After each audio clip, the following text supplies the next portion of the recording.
পরদিন admission letter নিয়ে দেব পৌঁছালো সেই বিখ্যাত কলেজ মহাদেবীতে এক সাধারণ ছাত্রের মতো সাইকেল নিয়ে। ভাই, মনে হচ্ছে তুমি নতুন। যদি এই কলেজে বাঁচতে চাও তাহলে সাবধানে থেকো।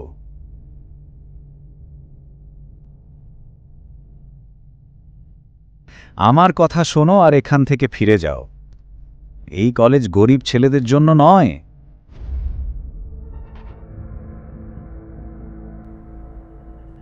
ডেভেন চুপচাপ ভিতরে ঢুকে পড়ল এবং সে যা ভেবেছিল সেটাই পেল। কোনো নিয়ম শৃঙ্খলা ছিল না। একটু এগিয়ে সে একটা গ্রুপকে জিজ্ঞেস করল, এক্সকিউজ মি, আপনি কি বলতে পারেন বিএ প্রথম বর্ষের ক্লাসটা কোথায়? 1 মিনিট। তুমি টয়লেট পরিষ্কার করতে এসেছো তাই না? তাহলে ক্লাস জানার দরকার কি? এই যে এত অহংকার দেখাচ্ছ কেন? আমি তো শুধু ক্লাসটা কোথায় জিজ্ঞেস করছিলাম। যাকগে থাক, আমি অন্য কাউকে জিজ্ঞেস করে নিচ্ছি। ডেভেন ঘুরে চলে যেতে চাইছিল, তখন সেই ছেলে ওর কলার ধরে ফেলল। এই শোন, তোমার মতো ভিখারিকে কে ভর্তি দিল এই কলেজে? হ্যাঁ? ডেভেন ওর হাতটা সরিয়ে এমনভাবে ধরল, এই ছাড়ো, ছাড়ো। সরি, তোমার ব্যথা লাগেনি তো? আসলে আমার টি শার্টটা নষ্ট হচ্ছিল। এখন তোমরা তো সবাই বড় লোকের ছেলে, কিন্তু আমাকে নিজের সব কাজ নিজেই করতে হয়। জামা কাপড় ধোয়া, ইস্ত্রি করা। আমি শুধু তোমার হাতটা হালকাভাবে সরাচ্ছিলাম, তাই একটু দুঃখিত। হ্যাঁ, তুমি বুঝতে পারছো না আমার বাবা কে? ঠিকই ধরেছ, আমি তোমার বাবাকে চিনি না, কিন্তু এটা জানি তোমার মতো সন্তান জন্মের পর সেই বাবা নিশ্চয়ই লজ্জায় পড়েন।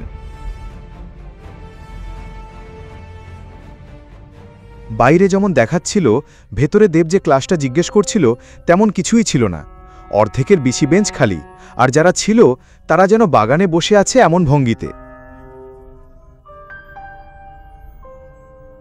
সুপ্রভাত স্টুডেন্টস। আস্তানার খাঁটি বাংলা শুনে সবাই চমকে গেল।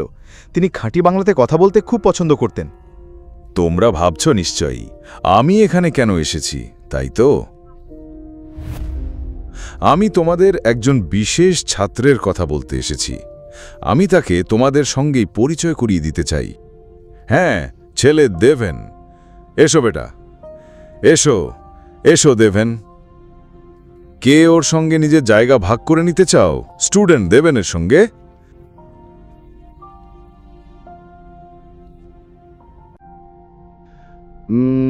নন্দিতা, এই যাও যাও, বসো নন্দিতার পাশে। নন্দিতার ওর নাম শুনে ওর মুখ ফ্যাকাশে হয়ে গেল।